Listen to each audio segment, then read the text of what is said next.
The old woman. Yeah. The old woman.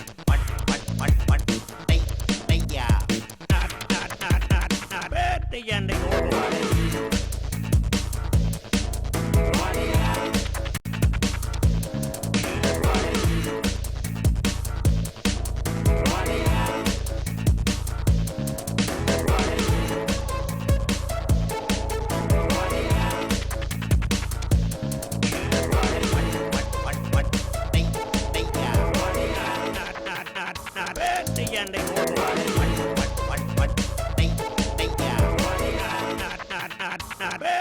The old woman. The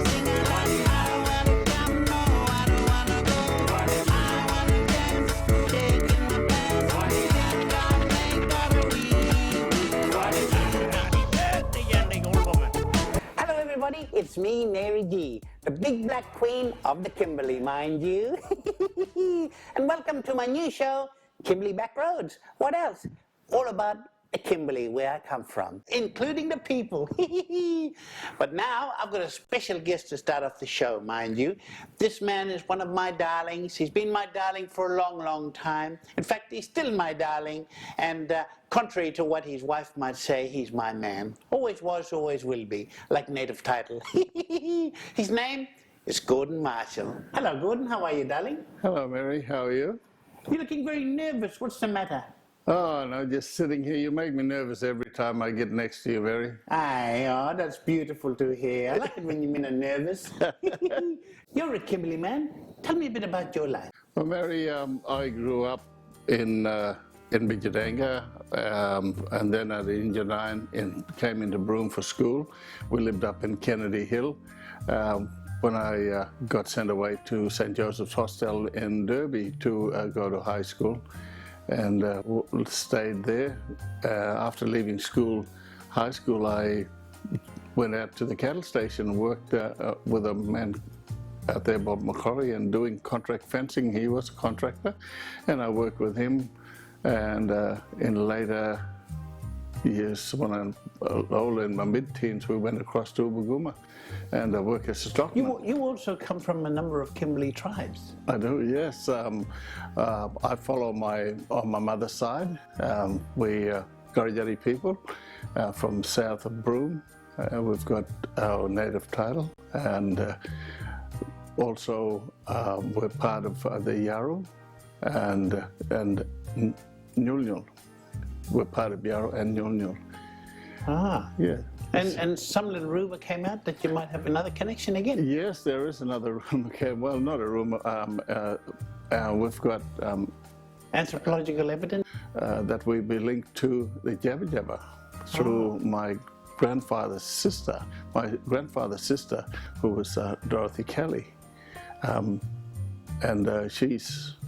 her maiden name was a Marshall, obviously, and yeah, she's drawn there, but they haven't got my grandfather. And my cousin over in Alice Springs, I was with him for a week last week, and yeah, he showed me all this evidence. It's you know, something new and something we didn't know about, us living here. But yeah, it'll be interesting, because I don't think any of my family, like my kids, don't know about that. You've also been in the Defence Force, you've been a police officer, and you're also a well-known radio presenter, an advocate for country music, doing the Country Bumpkin. You're known as the Country Bumpkin, in fact, the Country Bumpkin Show. With all of that, what does it feel like to be, what is life like in the Kimberley for you? Great, you know, Mary, it is great, and thanks for that little you know, prestigious thing, but promotion, yeah. The promotion to that. But no, I don't feel any different. But living in the Kimberleys, I probably wouldn't live anywhere else. I grew up here. I've got a lot of family. You know, I can go from one end of the Kimberley to the other and be recognized and know people there as well. You know, even over east or in Perth, some of the guys, I still catch up with guys who I did national service with. And I've got a lot of great friends who also are police officers. You know, I did 23 years in the police service. Between I remember you locking me up. yeah. I wasn't charged. Yeah. Yeah, but you put the handcuff on me, didn't you? Yeah, well, when was this, Mary? I think I better be careful what I say here. It sounds like a good story. It is, yeah, it is a good story. But it didn't happen at all. But there weren't any fluffs on the handcuffs, were there? See? See? He's admitted it. He's admitted it, mind you.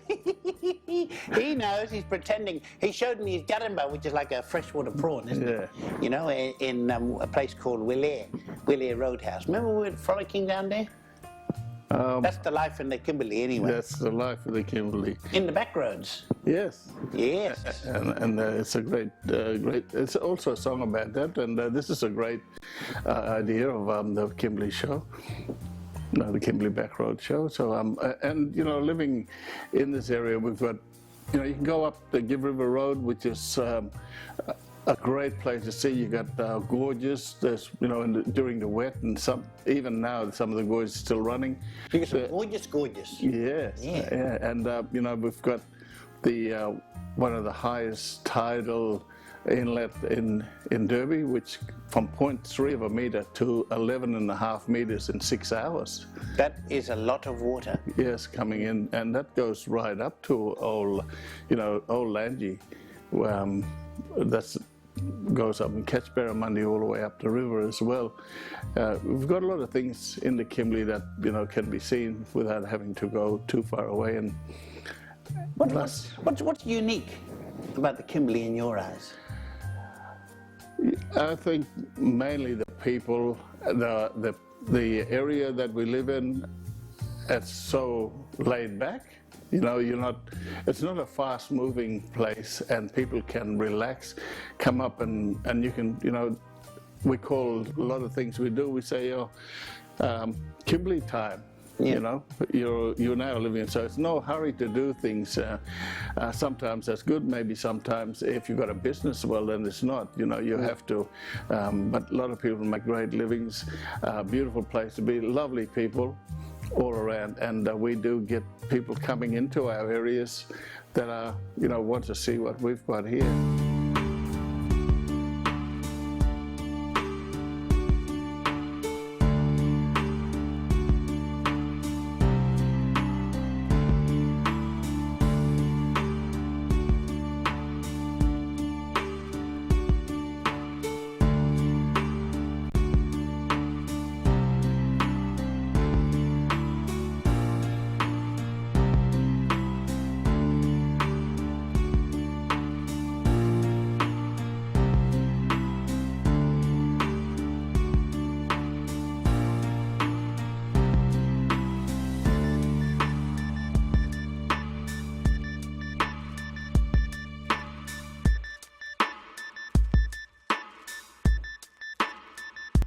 Yes, I'm here with Gordon Marshall, mind you. One of my darlings, one of my black ringers.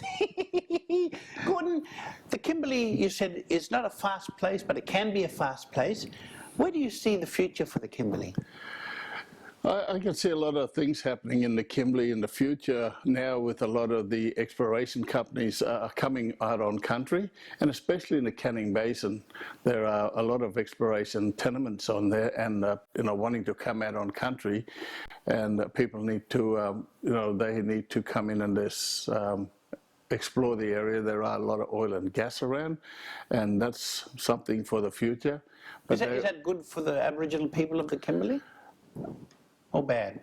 I wouldn't say good or bad, but some of the areas that they need to know that they can't go in.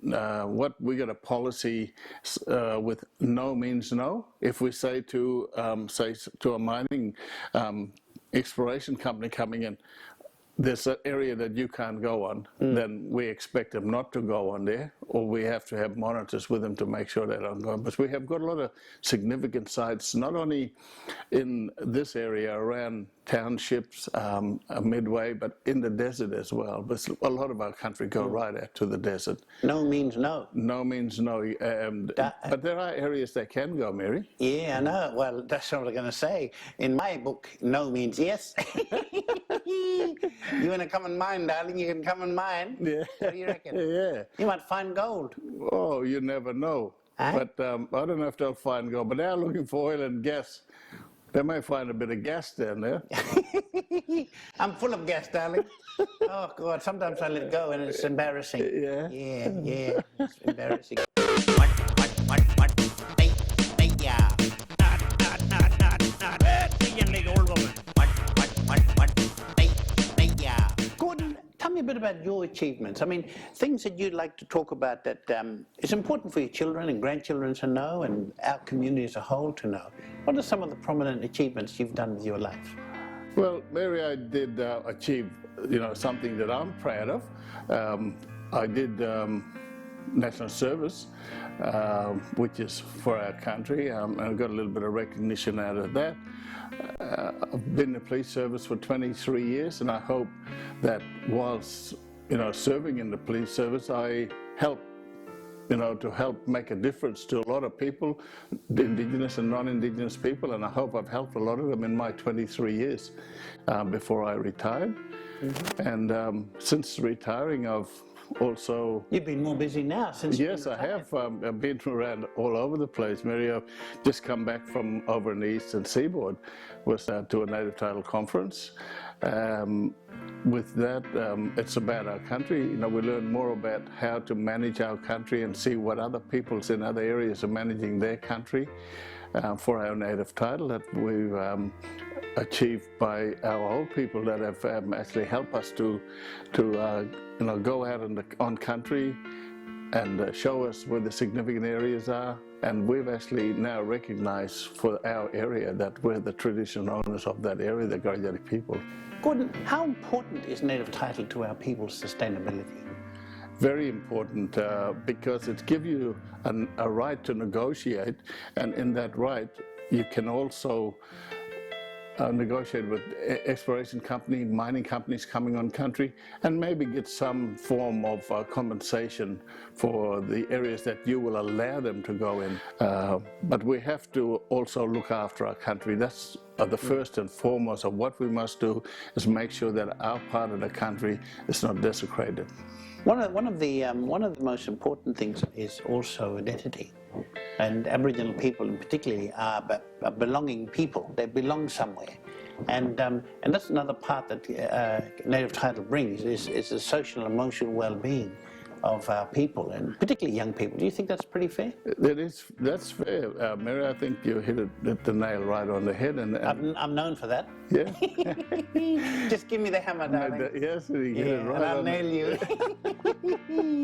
No, yes, well it is. Our identity is everything, and we need to be recognized a bit more in our own country. There are people in other areas, I wouldn't say less fortunate. They are traditional owners of their areas, but in urban areas where the government is saying, well, they wouldn't be able to get native title over a major town or a city, because there is a lot of that down there. But they know they're Indigenous of that area. Yeah. And it's really hard for them. We feel for them. We still get our law and culture here in the Kimberleys, and our families. And language. And language, yeah, we're still, a language. And one thing about it, same with my mum speaks fluent Garjati, and she was taken away at the age of 10 when she couldn't even speak English. And this is one of the things. She only reason she left the custodial care at Mullabula when she was there is to get married, and I think that may have been with a lot of young girls in that time. They had to be married to leave the area that they were in, because we were still under the welfare system. And it makes a fantastic change of people's lives from your mother leaving and getting married, and it creates a whole new generation, doesn't it? It does, and you know, for them to come back to the country, because my dad sort of was he was working up the Canning Stock route, and sinking wells, and he was, you know, part and parcel of the wells that had been sunk in the desert, you know, going down to well 33 and all those areas. He worked out there, and this was just before he was actually in the Second World War in the Northwest, the 11th Battalion Northwest Service, and he was out there in Margaret River in the area, and then he had to come back.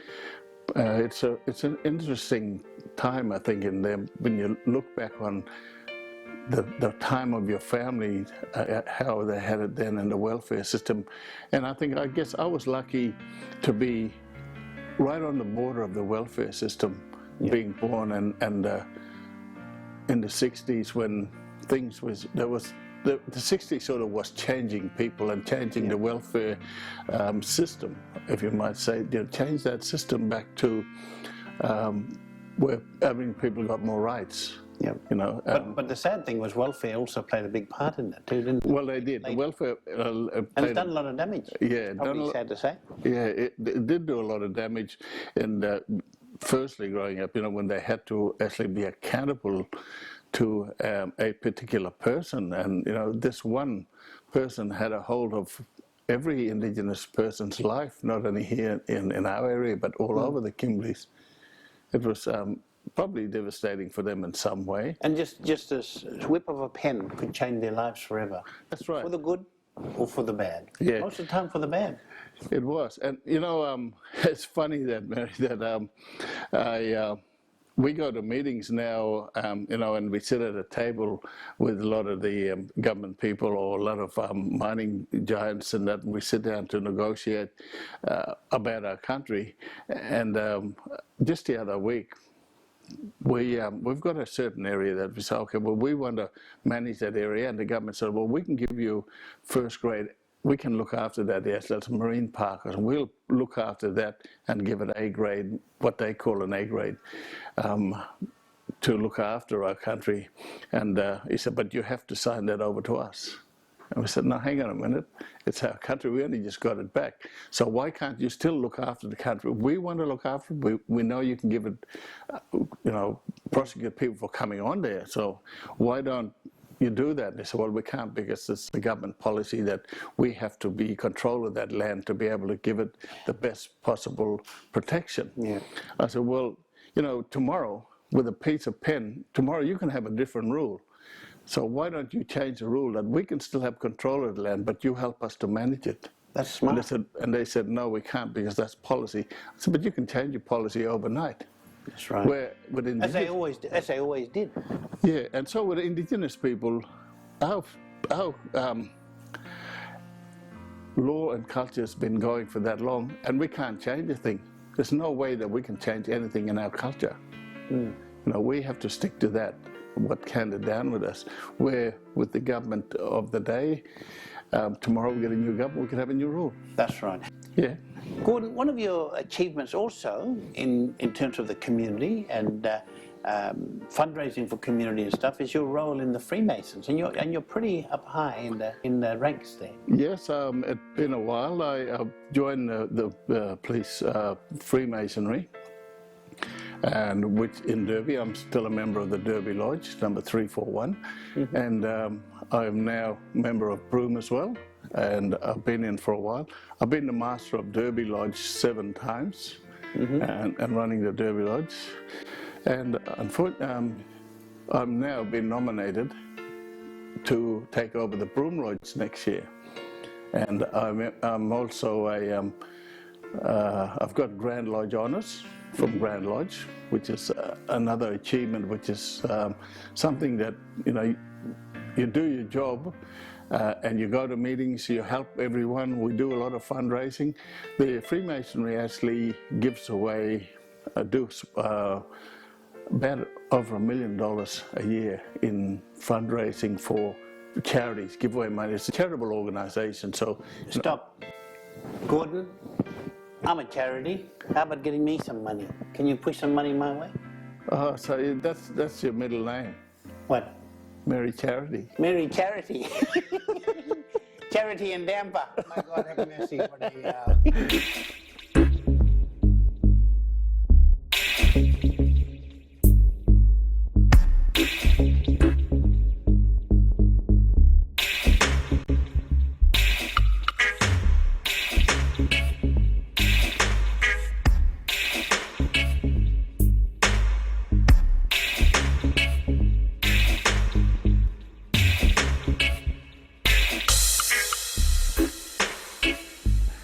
Gordon, it's a pleasure to have you on the show. And as I said earlier, you're also a well-known radio presenter, and you broadcast right across Australia on the National Indigenous Radio Service, and you broadcast through your Derby radio station, Radio Lalgari, and you have a huge following.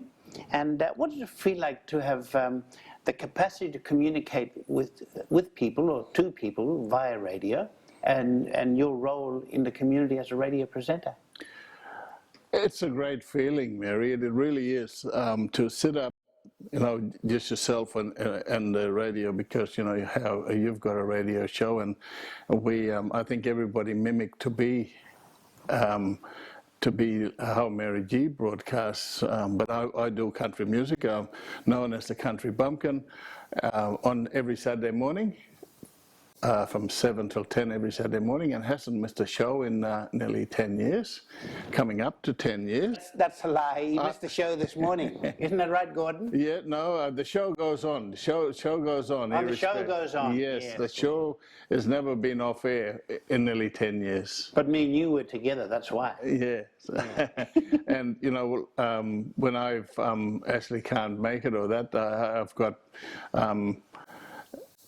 Tina Higgins, who does the backup for me. Sometimes when she comes in, she's a great presenter, and she loves country music as well. And also, I've had Mark Ben Barker come and did my show as well. Oh, so, you got which the Four-Eyed Fool too. Yes, actually, put you two together, you can both be Four-Eyed Fools. yeah. And so he fills in and now again as well. But you're also a singer-songwriter. Yes, well, I do sing, and I've wrote a few songs, so I suppose, yes, and not the Troy Cassadaly of the Australia, or the people like that, but You could be the Troy Cassadaly of Derby. Well, we indulge. We do indulge. Yes, yes. And the Kimberley is known for its talent. There's so much talent in the Kimberley. We've lost some great artists like Ernie Bridge, the late Ernie Bridge, the late Jeffrey Fletcher, and one of the Bennings. It's sad when we lose a lot of these fantastic musicians, the late Mr. Lindsay Cox and so on. Yeah. But the talent is still there, and the talent keeps growing. And where do people get this talent from in the Kimberley? Well, I think they follow their fathers and mothers. These people are great, very inspirational in their songwriting and their singing, and and a lot of them on their guitar work, especially in the Benning family. They were excellent musicians, and this is where kids mimic all that, and they say, well, I want to go and listen to them and play, and they get inspired by these people that are doing their stuff, which is really great, and everybody's got someone to follow. And it's fortunate that you asked that question, because on next Friday, I think the 13th of June, is one of the greatest men ever's birthday, Mr. Slim Dusty. Oh yes, it's his birthday, and because he had such an influence in the Kimberley, we're going to hold a Slim Dusty Day at the Derby Wharf. And I bet you Mr. Sam Lovell will be there. Oh yes, and we need people there who can sing Slim Dusty songs to come along and sing Slim Dusty songs. We're going to be playing Slim Dusty music for the whole day on that day.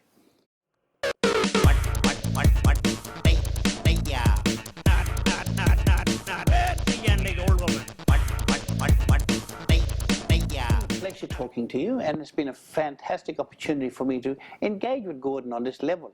But Gordon, as a singer-songwriter, is there any chance that you might be able to sing a song out for me?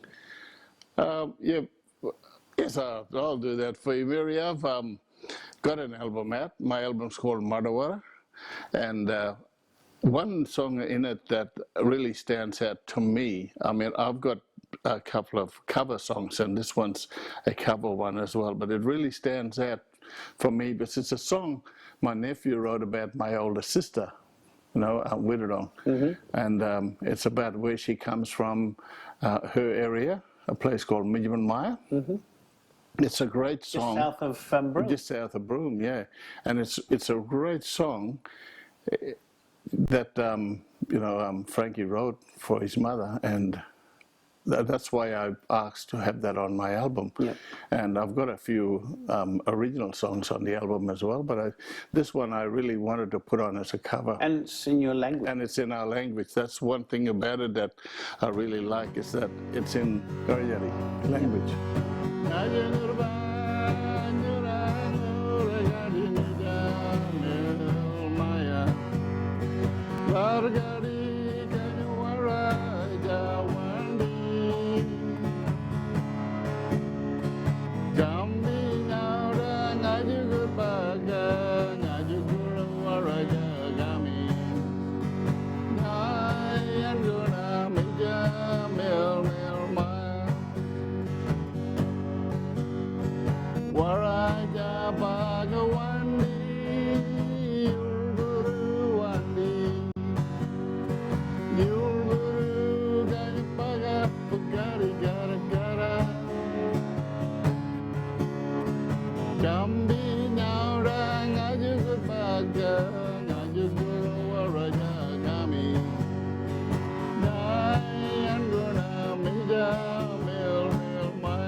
The old woman.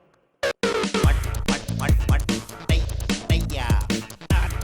Well, I hope you enjoyed the show and my beautiful little interview with Gordon Marshall, mind you. A man I found and you will find on the Kimberley back roads. And remember, alcohol divides us and water unites us. Stick together. See you next time.